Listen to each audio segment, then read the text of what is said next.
மகாநதி அடுத்த வர எபிசோடில் பார்த்தீங்க அப்படின்னா வெண்ணிலானால விஜய் பார்த்தீங்க அப்படின்னா போலீஸ் ஸ்டேஷனில் இருப்பார்.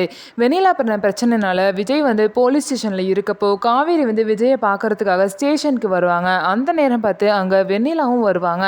இந்த மாதிரி வந்து காவேரி யாருன்னு சொல்லிட்டு போலீஸ் கேட்குறப்ப என்னோட ஒய்ஃப் அப்படின்னு சொல்லிட்டு விஜய் வந்து சொல்லுவார். உடனே வெண்ணிலா பார்த்தீங்க அப்படின்னா ஆமாம் சார் ஒய்ஃப் தான், ஆனால் கான்ட்ராக்ட் ஒய்ஃப் அப்படின்னு சொல்லிட்டு வெண்ணிலா வந்து சொல்லிக்கிட்டே உள்ளே வருவாங்க. அதுக்கப்புறம் பார்த்தீங்க அப்படின்னா காவேரி வந்து வெண்ணிலாவை பார்த்து தேவையில்லாமல் கான்ட்ராக்ட் விஷயத்தெலாம் நீ தலையிடாத, அது வந்து அவன் எங்கள் 2 பேரோட பர்சனல் அப்படின்னு சொல்லிட்டு வெண்ணிலா கிட்ட சொல்லிடுவாங்க. அதுக்கப்புறம் பார்த்தீங்க அப்படின்னா நான் தான் அவரோட பொண்டாட்டி, இந்த இடத்துல வேறு யாரையும் நான் வர விட மாட்டேன் அப்படின்னு சொல்லிட்டோம் வெண்ணிலா கிட்ட காவேரி வந்து சொல்லுவாங்க. வெண்ணிலா இதை கேட்டோன்னு ரொம்பவே ஷாக்காகி நிற்பாங்க.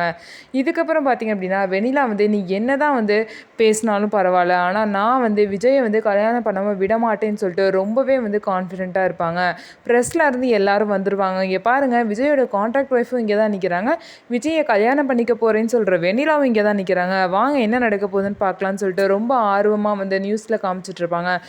காவேரி வீட்டில் பார்த்தீங்கன்னா காவேரி போலீஸ் ஸ்டேஷனில் இருக்கிறத பார்த்துட்டு எல்லாமே ஷாக் ஆயிடுவாங்க.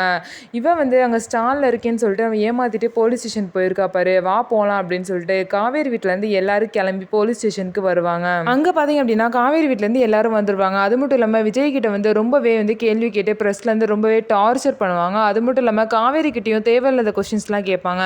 விஜய் வந்து பார்த்தீங்கன்னா இதுலேருந்து தப்பிக்க வேறு வழியே தெரியல அப்படின்னு சொல்லிட்டு காவேரி வந்து ப்ரெக்னெண்ட்டாக இருக்க விஷயத்த சொன்னாதான் இவங்க எல்லா வாயும் நம்ம மூட முடியும்னு சொல்லிட்டு பார்த்தீங்கன்னா காவேரி ப்ரெக்னெண்ட்டாக இருக்க விஷயத்த விஜய் வந்து ப்ரெஸ் முன்னாடி சொல்லிடுவாரு. உடனே பார்த்தீங்க அப்படின்னா காவேரி வீட்லேயும் எல்லாம் ஷாக் ஆயிடுவாங்க, வெண்ணிலாவும் ஷாக் ஆயிடுவாங்க. காவேரி அதை விட ஷாக் ஆயிடுவாங்க, என்ன இவர் இந்த விஷயத்த போய் சொல்லிட்டாரு அப்படின்னு சொல்லிட்டு.